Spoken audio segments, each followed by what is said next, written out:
Oh, hey, you might be asking yourself, how did I get to this point? Well, to answer that, we have to go back 6 months. Okay, let me take you back 6 months to when I first discussed my broken heater tees. To sum it up, I shared the timeline and the steps I took to replace them, but I neglected to include the actual removal of the tees and the hoses connected to the heater core. I wasn't aware that I had been too forceful in removing those hoses, which ultimately damaged the seals where the pipes connect to the heater core. This resulted in a noticeable coolant smell inside the cabin, and after examining it with a borescope, I discovered that my heater core was indeed leaking. All right, so let's jump into it. First thing that I started with was the removal of the steering wheel. You're going to have these two little panels on the side. You can take a trim tool, and what you're going to want to do is just get in behind it and pop both of those out. All right, so once you remove those panels, you will visually be able to see the bolt. That's going to be a T30 Torx bit. You're going to have one bolt on each side of the steering wheel. And once you loosen those, then you should be able to just pull the airbag away from the steering wheel and undo the connections. Also, if you were wondering at this time, I had previously disconnected the positive and negative terminals from the battery just so there were no issues during this step. I'm going to be replacing the steering wheel, but I'm still going to try to do some stuff on this that'll help the other one line up in the exact same spot that I took this one off. So one of the things I did, because I've taken this off before, I put some silk tape here and I put a line and then I'll cut across that. So this molding has to go on the new steering wheel. So hopefully it should line up with this whenever I put it back on. And then also whenever I loosen the bolt here to get the steering wheel off, I'm gonna leave just a few of those still left on the thread so the whole steering wheel doesn't come off. And then I will take the nut off and then I'll mark on the threads where exactly with a white paint marker where the steering wheel is in location. So hopefully I can line that up with the new one and then put that one on in the exact location and everything's as it should be and I don't have to go get an alignment or anything like that. So let's go ahead and break the nut and then we'll get this steering wheel off. And this is a 19 millimeter socket I'm using.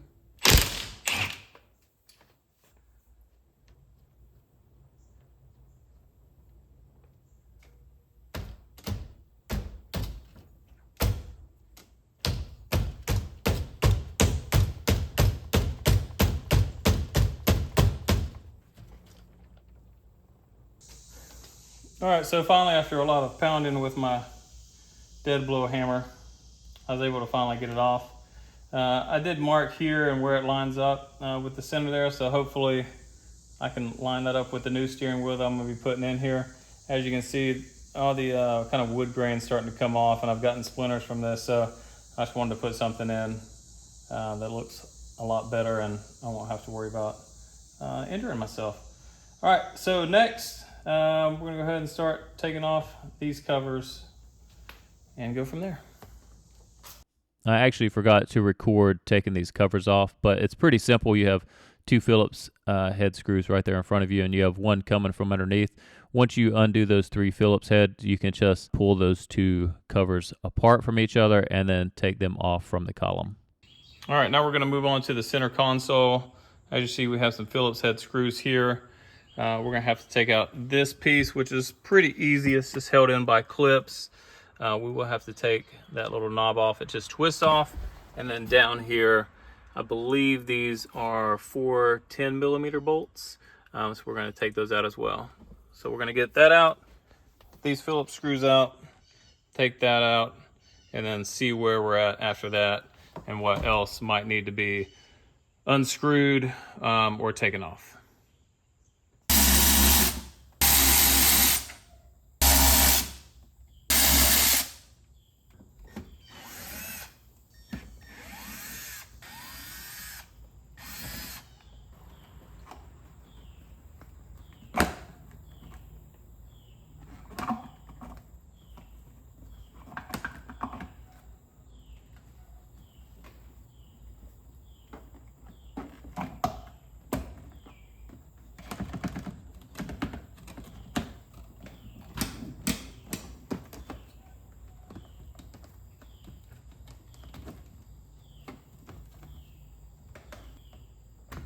All right, you're obviously gonna have to undo these connections underneath here to be able to get this off, but it's pretty simple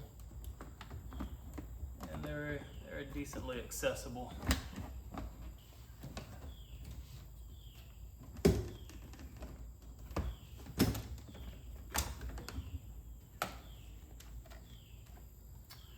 So this would obviously be easier if this was in neutral, just something to consider before you kill all the power to the vehicle. But if that was in neutral, it would be easier to get this out. So just think about that if you're going to do this job. All right, where are we hitting? All right, it's got a little tab here that was in the side, so I just had to pull it out. Now this thing, I'm actually glad that I'm doing this. If you would have watched this video from a couple years ago when I first got this vehicle and the interior detail that I did, it was pretty extensive. One thing that I did not do is, which I should have done, is take out this whole center console and clean it. So one of the things I'm going to do while I'm doing this job is I'm going to be cleaning up under here, all this right here, and I can show you what it looks like, but it's just nasty. When I first got this thing, there was soda everywhere, and just lifting it up, I got all this sticky stuff on my hands, which is probably more of that soda. So I'm gonna do a deep clean while I'm in here too, and so I never hopefully have to come and revisit this ever again. All right, there's one more connector under there. I forgot there's a charging port inside this, so there is one more connector that you need to undo, and that should free this up. Just take it up like so. I'll just show you a close-up here. I mean, if you see all this, I mean, some of that is rusty, but the reason it is because all this, what I can assume, is soda that got spilled in this thing. I mean, everywhere you touch, it's just super sticky, and everything is, ugh. I mean, you can even see where the stains are down here. Like, I don't know what happened in here, but yeah. So anyways, after I get all this out, I'm going to do a pretty thorough clean of this and vacuum and make it a little bit nicer whenever I put everything back. All right, so next I'm starting to take this out. You can see there's just some clips here holding it in. I just use this trim tool to get behind it and pop it out. Not a big deal. So I'm going to get these connections undone and then move this out of the way. And then that reveals two Phillips heads that we can undo, and then should be able to take this piece out of the way. And then after that, we're gonna tackle all this. All right, so next I'm gonna try to take this stuff out. I'm just gonna slowly start prying around it. I couldn't find a diagram where things are at, so I'm just hoping nothing breaks here.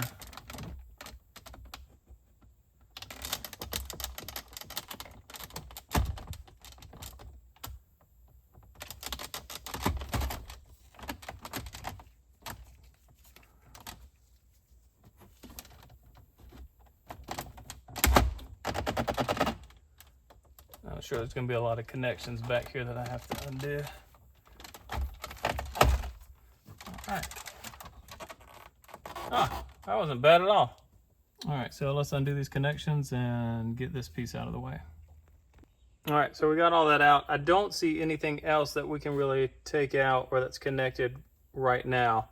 So I think I'm going to move on to over here and then start disassembling all this and see how much looser we can get all this.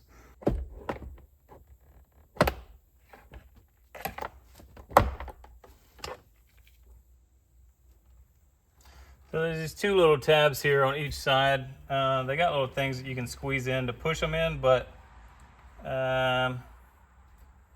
didn't really seem that easy. So I just used my trim tool, push it to the side, and it came out just fine. All right, and to take this off, it looks like we have some Phillips head screws down here, so I'm gonna go ahead and take those out.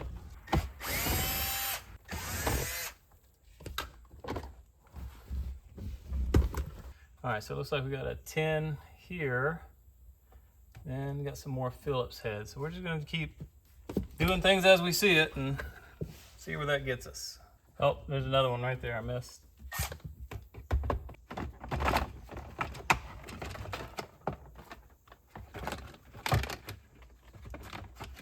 Assuming this is the connection for the light. So undo that, undo those. There you go. Looks like we might even have to take off these side plates. I know we're gonna have to take off these. So let's go ahead and take off these side plates, these side seals, these side plates on each side, and then we'll take off these as well. Since that sits right on it, I'm assuming that's gonna cause some issue. These are pretty easy. You got 2 screws there. These side seals, you can just pop them up and this just pops out. And then same thing for over there. I think you might have 1 screw to undo over there. But I'm gonna go ahead and do that. And then we'll see if there's anything else under here once these are out of the way. Just wanted to show you real quick. I took all that off, pulled the molding back a little bit, and there was another 10 mil hiding right there. So we took that out, and we're starting to get some movement here, which is great. So we're gonna go to that side and see if there's anything else that we need to do over there, and then we're gonna take off this and take off that too.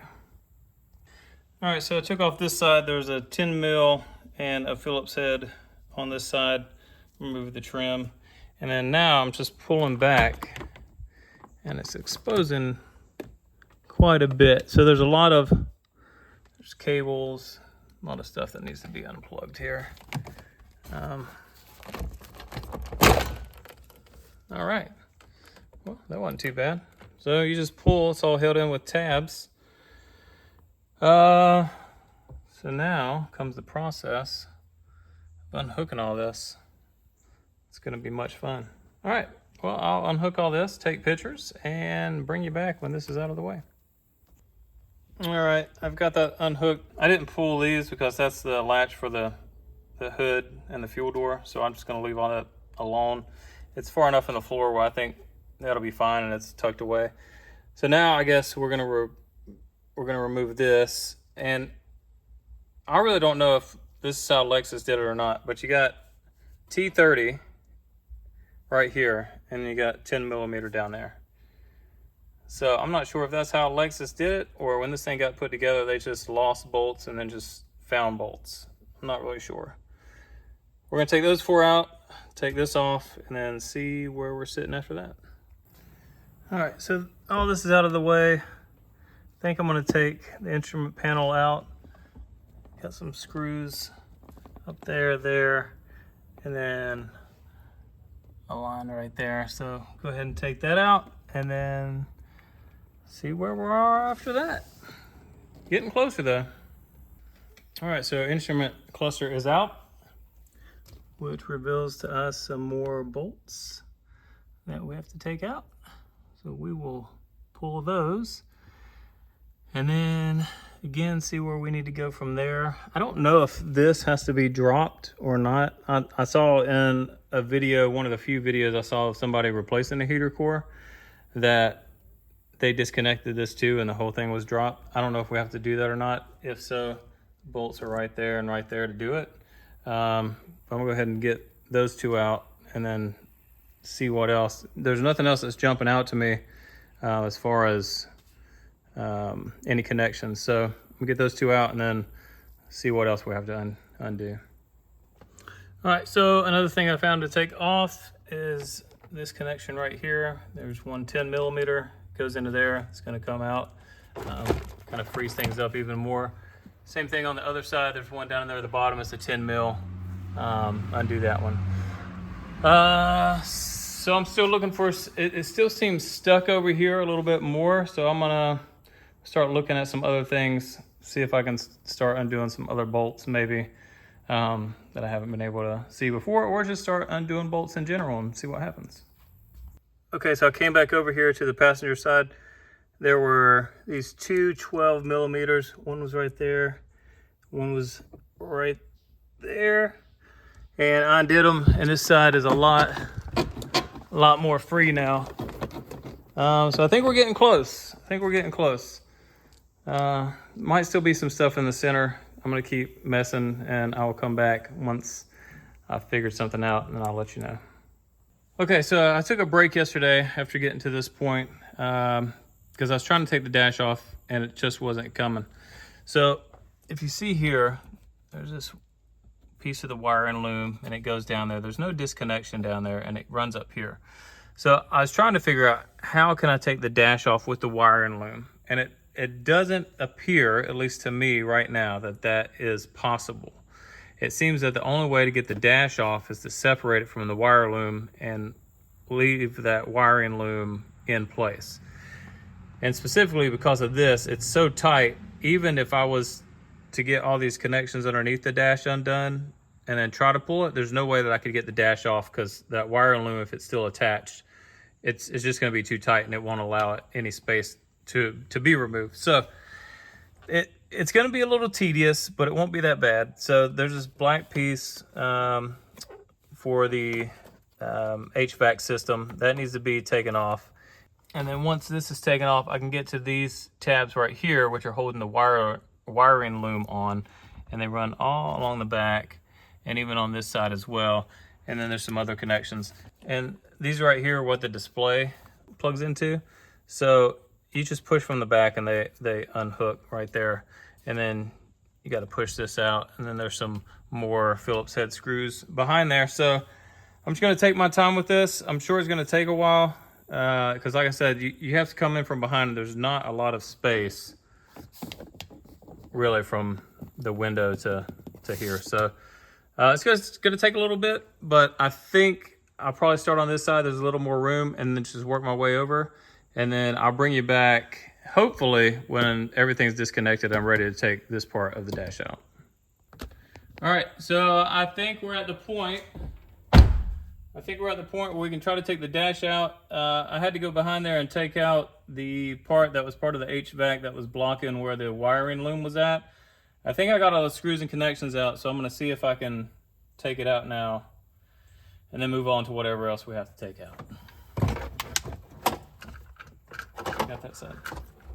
Let's go ahead and lift it up. Oh, stuck on the transmission. Oh, are we still stuck over there on something? Yeah, it's okay. I see that. Let's see what it is. Yeah, I missed a screw. Missed a screw over there. Okay. Hold on that position. I'll get it. One more screw. There's always one more screw. It's gonna be a miracle if I remember how to put all this back together. All right, just lift that side up and start going out that way. Just rest that right there. I'll come back. All right, that's it. The dash is out. Okay, so let's take a look here. The dash is out. However, we still got a long ways to go. So pretty sure all this is going to have to be removed. And then we can finally see, though, there's the heater core back there. So I mean, it's basically against the firewall. It's the farthest recess. And here's a box that it sits in. So the dash is the first part. Well, we still have many more layers to go. So I think my next order of business is I'm going to take this bolt and that bolt out and then see if that will drop down the steering column. And if that does, then I'll start taking out these side supports here. And then there's another one right there on the other side. And then kind of see where we're at after that. All right, so I got those two bolts out, but it wasn't moving, but I didn't look back here far enough. There's two more bolts, one right there, and then one right there on the other side. And I think those are the last two. We'll see. I'm gonna take those out and see if this thing drops down. All right, so where we're at now, I've taken off all the bolts that I can see that's been holding this on to the dash. So this is actually pretty loose. There's still a few things somewhere that's holding it on, but I've done that. I've also, I removed this black piece here that was part of the HVAC, and now you can actually see the heater core back there. So any bolts that I can see that attached to that white box, I've disconnected. All that in the center there is pretty loose. They're still connected somewhere, but then again, the hoses are still connected here in the engine bay. So I've gone ahead and labeled them. So 1, 2, and then the long ones down here are 3. But I labeled them this way, so I have the other replacement hoses, and I labeled those the exact same way. So 1 close to the firewall and 2, and then 3 are the long ones. So anyways, I have that labeled. I also have aluminum heater tees, so hopefully we'll never have to worry about doing this job again once this has all been done and completed. But I'm gonna go ahead and disconnect all these hoses and then plug up the pipes that they go into. And it's probably gonna make a mess with this coolant, but I'm gonna go ahead and disconnect all this now just to make sure that this isn't part of the reason that stuff isn't coming out on the inside.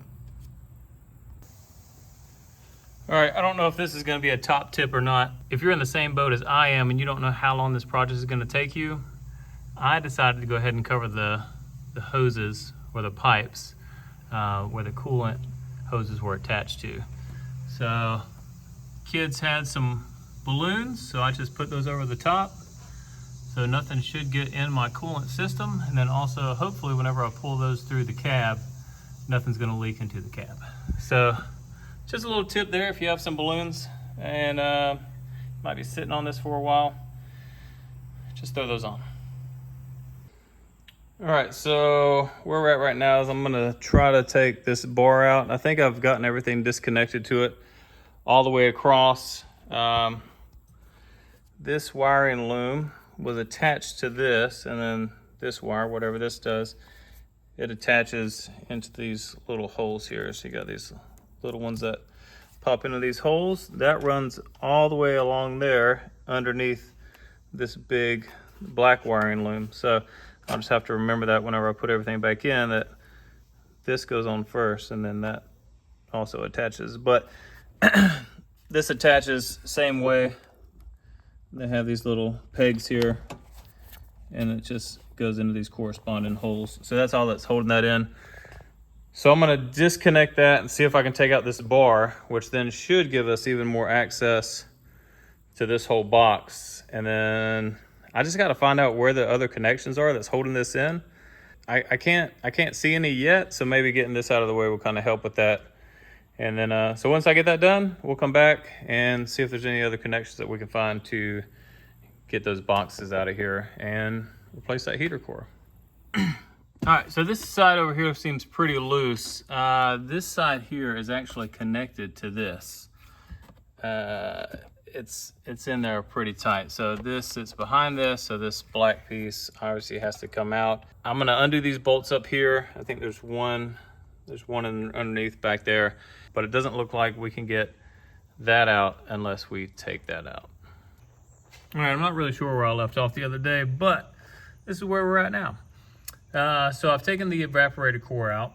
I think I said at the beginning of the video, make sure you go and get your AC evacuated, because if you don't, this is gonna be an issue for you. So make sure you get your AC done before you get to this point, or else you're gonna have to, I don't know, find somebody to come out. I don't even know if they do mobile services like that, to come out and evacuate your Freon. So first and foremost, do that. Then when you get to this point, you're gonna have these little clips here. This is for the smaller one. So for that line right there, this is the smaller one. When it's closed, you can't really see what you're doing. And I guess I could reuse this one, though I chipped it up. I chipped it up right there a little bit, trying to get it open. But basically all it is this little latch here that goes in, and on the bottom there, it latches over top of it. So if you get a little screwdriver right under here, you can actually press up on that silver piece and get it over that little hump there and get it to unlatch. But after these came off, these fittings undid really easily, and I was able to pull the evaporator core out. So let me show you what that looks like. Funny enough, the day after I had taken off these clamps, I was telling my buddy about how much of a hassle it was, and he said, "It is funny that you say that, because I just saw a reel about this yesterday, and here it is, and this guy used this tool." So do yourself a favor, spend a little bit of money, don't struggle with it, buy yourself a tool, you'll thank me later. So this is the evaporator core. This is what was connected to those lines. You can see here how they kind of have these beveled edges. So that little clamp connects on this side and the other side and just keeps those together. I'm assuming because of the pressure of these lines, so it keeps it together so no Freon gets out. But that's that, and that came out of right here. So you have that box, and this is also where I was telling you where that seal down there was leaking, and this is actually the seal. I've ordered a new one of those. Honestly, it seems like you could just RTV that and it would be fine. But anyways, so there you go.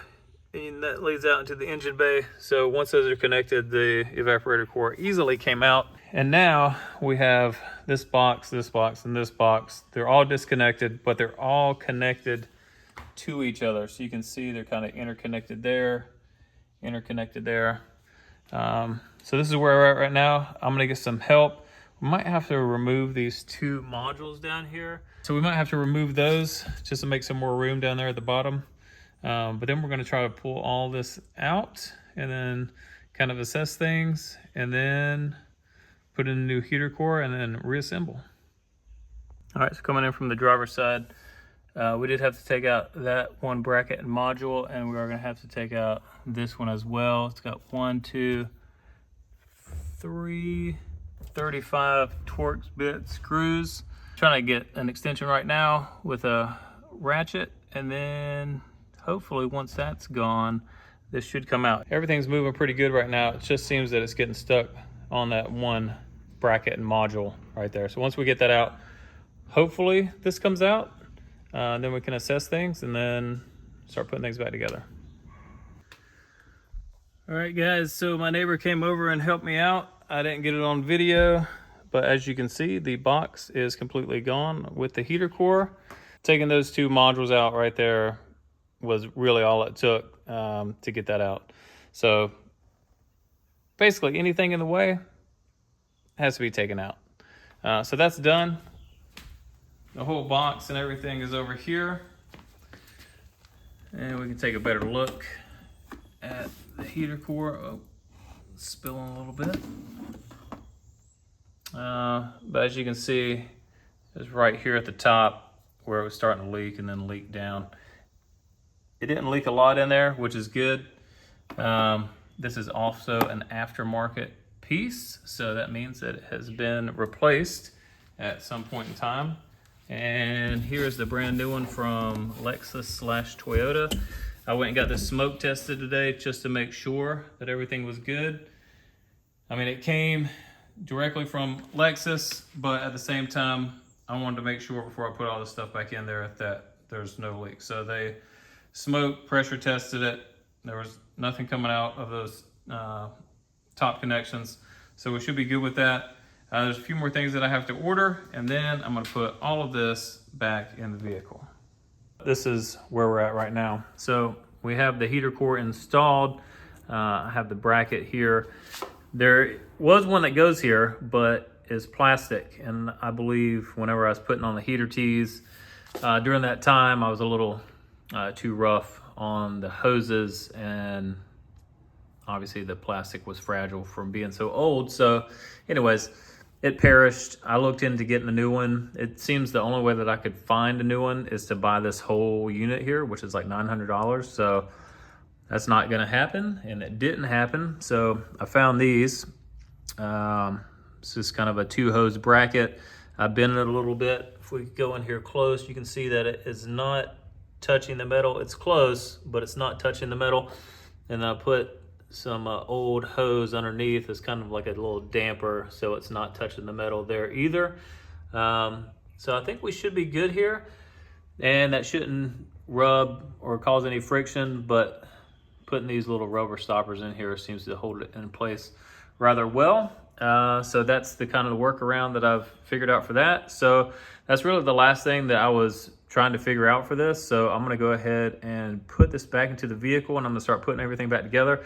If there's anything I think that you should see, I'll bring you back for it. But if not, hopefully the next clip will be with everything being put back together and we starting this thing for the first time and making sure everything is leak free and that everything is good.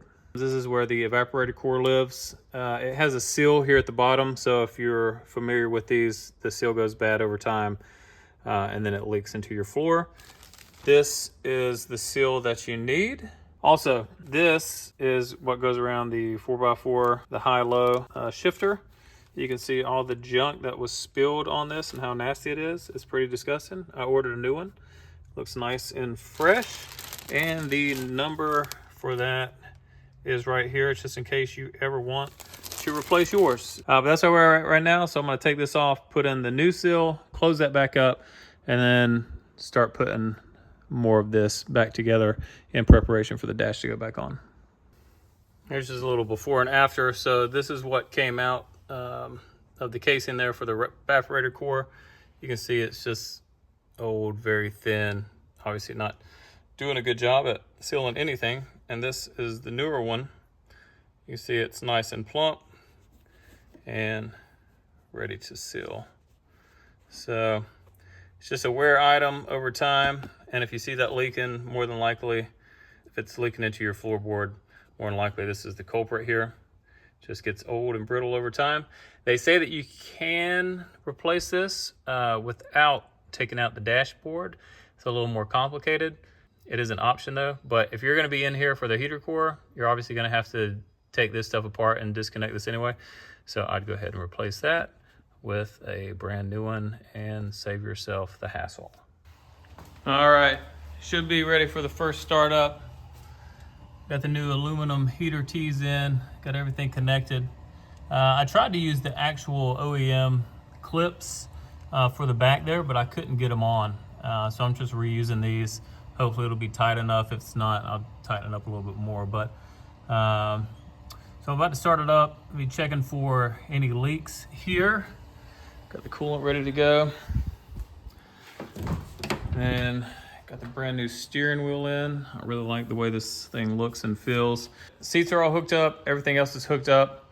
So I'm gonna go ahead and start it up. Hopefully no drama. Get this thing to operating temperature. Let it open everything up. Turn the heat on and just go from there. All right, here we go. First start up in about 2 months.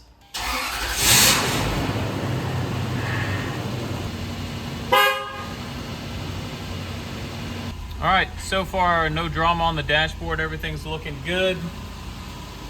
Obviously, I'm just checking to make sure there's no leaks. But so far, everything looks all right. Starting to bubble up there a little bit, getting the air out of the system. So I'm just gonna keep watching this, and I'll let you know how it goes. All right, guys, that is gonna do it for this video. I'm happy to report after a 700-mile round trip that there have been no leaks, and most importantly, no coolant smell in the cab. Initially, I had reached out to Lexus to perform this heater core job for me, and they quoted me a little over $1,800. So obviously, I decided to do it myself, and I came in just under $1,000.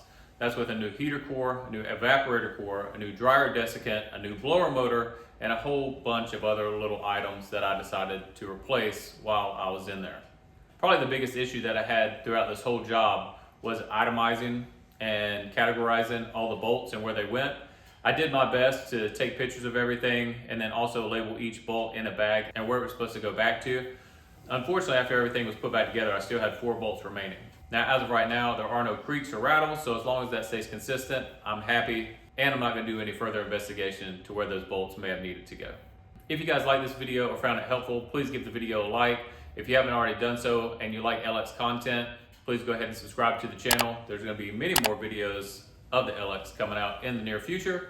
If you guys have any questions or comments about the video or the process, please leave them down in the comments below or hit me up on Instagram and I will try to get back with you as soon as possible. And as always, thank you for watching.